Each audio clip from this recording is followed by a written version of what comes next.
మనం ఇప్పుడు ఇక్కడ టచ్ స్క్రీన్ చూస్తున్నామండి. ఇది టీవీ కమ్ టచ్ స్క్రీన్ అండి. ఇది మనకి ఇది ప్రత్యేకంగా జర్నలిస్టులకి, అనలైజ్ చేసే జర్నలిస్టులకి ఇది ఎంతో ముఖ్యమైనది. మిగతా సాఫ్ట్వేర్ కంపెనీస్లో కూడా సెమినార్స్ జరిగేటప్పుడు కూడా దీన్ని యూజ్ చేసుకోవచ్చు మామూలుగా. ఇప్పుడు మనం దీంట్లో బ్రౌజింగ్ ఉంటుందండి. మనకి ఈ బ్రౌజింగ్ తోటి మనం ఏ పేపర్ అయినా, ఈ పేపర్ కానివ్వండి ఏదైనా సరే మనం డౌన్లోడ్ చేసి మొత్తం నీట్గా స్క్రీన్ మొత్తం కూడా చూసుకోవచ్చు. దీన్ని రెండు విధాలుగా చూసుకోవచ్చు. ఒకటేమో స్క్రీన్ తక్కువ చేయొచ్చు, రెండోది స్క్రీన్ పెద్దగా చేయొచ్చు. ఇట్లా ఇది ఇంత పెద్దగా చేస్తూ మనం చూపించుకునే అవకాశం ఉంటుంది. రెండోది ఇప్పుడు మామూలుగా టెక్స్ట్ మ్యాటర్స్ ఉన్నటువంటి వాటిది ఒక విధంగా చూసుకోవచ్చు. ఇది ఇట్లా దీంట్లో పేజెస్ కూడా ఇదిగా ఉంటుంది. టచ్ స్క్రీన్కి ఇంటర్నెట్ అవైలబుల్ ఉన్నటువంటి, ఫాస్ట్ ఇంటర్నెట్ ఉన్నటువంటి అవైలబుల్ ఉంటే ఇంకా ఎక్కువగా ఇది వస్తుందండి మనకి. రెండోది మనం ఎక్కడికైనా సరే ఈ టెక్స్ట్ మ్యాటర్ కూడా చాలా క్లియర్గా ఉంటుంది. ఎప్పుడు ఇంగ్లీష్ కానీ తెలుగు కానివ్వండి టెక్స్ట్ మ్యాటర్స్ నీట్గా ఉంటుంది. రెండోది దీంట్లో మనం ఏదైతే డౌన్లోడ్ చేసామో, డౌన్లోడ్ చేసినటువంటి ఫైల్స్ ఫర్ ఎగ్జాంపుల్కి దీన్ని స్క్రీన్ ఎలా ఎన్లార్జ్ చేసుకోవచ్చో మనకు తెలిసిపోతుంటుందండి ఈజీగా. దీని క్లారిటీ కూడా బాగుంటుంది, హెచ్డీ క్వాలిటీ వచ్చేసింది దీనికి.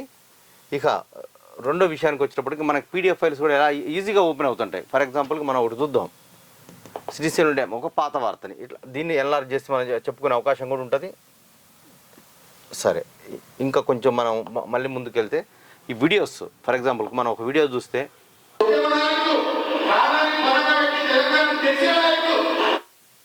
వీడియోస్ చూసుకునే అవకాశం ఉంటుంది పెద్దగానే నీట్గా. రెండు పీడిఎఫ్ ఫైల్ ఒకటి ఎగ్జాంపుల్కి మనం ఒకటి ఓపెన్ చేద్దాం. పీడిఎఫ్ ఫైల్ ఓపెన్ చేసిన తర్వాత 1 సెకండ్ తొందరగా అందుకుంటుందండి. దీంట్లో దీన్ని చాలా చిన్నగా మళ్ళీ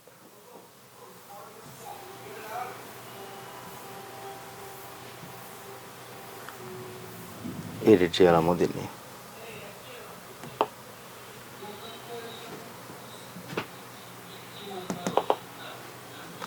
మనం దీన్ని ఎన్లార్జ్ చేసుకోవచ్చు అండి. పీడిఎఫ్ ఫైల్లో ఉన్న మ్యాటర్ని కూడా దట్ ఈస్ డిఫరెంట్ ఇష్యూ. మన బాగుంటుంది నీట్గా.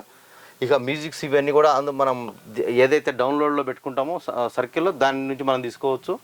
Zip file, APK, media, picture, note, documents అన్ని ఎవ్రీథింగ్ ఇస్ డాక్యుమెంట్స్ కూడా దీంట్లో ఓపెన్ చేసుకోవచ్చు. ఫర్ ఎగ్జాంపుల్ డాక్యుమెంట్స్ లేవు ఉన్నాయండి దీంట్లో కూడా. ఓకే, డాక్యుమెంట్లో నోట్స్ అండ్ మనం డౌన్లోడ్ చేయలేదు. Pictures, this is pictures. మీడియాలో సంబంధించేసి ఇది జిప్ ఫైల్స్, ఏపీకే. బట్ మొత్తం మీద మనకి టచ్ స్క్రీన్స్ జర్నలిస్టులకు కానివ్వండి, విశ్లేషణకు కానివ్వండి, సెమినార్స్ జరిగేటప్పుడు కానివ్వండి ఈ టచ్ స్క్రీన్ చాలా బాగా ఉపయోగపడుతుంది. ఇది మనకి ఉపయోగపడేది. దీన్ని వీలైనంత వరకు మనం ఉపయోగించుకునే అవకాశాన్ని ఈ కంపెనీని మనం ప్రత్యేకంగా అభినందిద్దాం.